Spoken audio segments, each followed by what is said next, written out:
The movie business has evolved a lot. Gone are the days where a movie was declared a hit purely based on word of mouth, or if it ran in cinemas for weeks and months. Today, movies are accompanied with massive marketing budgets, which sometimes is as much as the budget for producing the movie itself. This change is primarily due to the fact that the success of a movie is not only based on the tickets that it sells. The universe is a lot bigger now. And in today's video, we will look at how movie makers earn money and the factors it is dependent on. But before we start, do click that like and subscribe button to show your support for this channel. Let's start.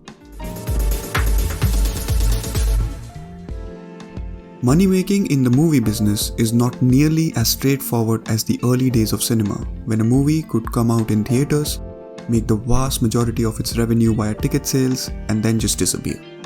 Major studios and indie filmmakers now spend much of their days looking for new sources of revenue, because ticket sales are no longer the be-all, end-all for films. Profit is today a far more complex calculation for movie studios, as both the revenue and the cost of making a film have drastically changed. Let's start with the cost. In general, major studios don't disclose the full budget of their film, but budgets these days are more than just the cost of making the movie, called production costs. Movies often have big marketing budgets, which may be same or higher as the production cost itself. So if a movie costed around $100 million to make, it would be normal to have $60 to $90 million as its marketing budget. There are other costs as well, like post-production edits and reshoots. But advertising is the single biggest non-filmmaking cost that production houses tend to have. Now, when we look at the other side, the revenue, box office or ticket sales is the first obvious one. Let's take a hypothetical movie, Dogman. Dogman movie sells $100 million worth of tickets on its opening weekend. That is a very big number, but it's very important to remember that studio does not receive that money. The theater gets a major cut. How much is that cut? Well, it varies. For a huge film like Star Wars or Avengers, Disney has leverage. It can negotiate a bigger cut and demand that theater shows the film on multiple screens. They can also ask for a higher percentage of gross ticket sales in the succeeding weekends. In general, the studio's percentage gets lower longer the film has been running in theaters. That's done to entice theaters to keep films playing longer. In the first week of a film, the company producing the film might get around 60% of the box office collection.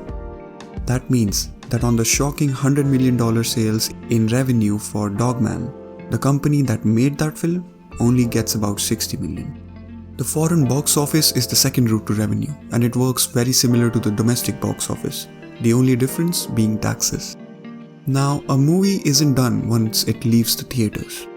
Money is paid for streaming rights, a number that can be challenging to actually apply at any one movie, since deals tend to be studio-based for multiple films.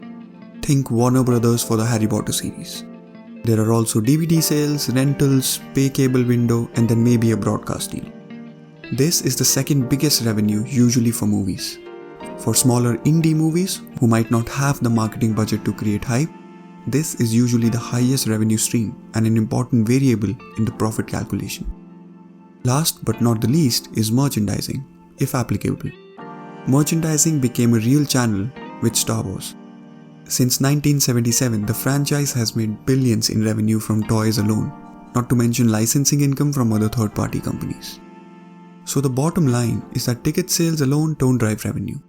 There's merchandising, video on demand, streaming video, foreign sales, and a plethora of other distribution channels that can help filmmakers, producers, and studios turn a profit.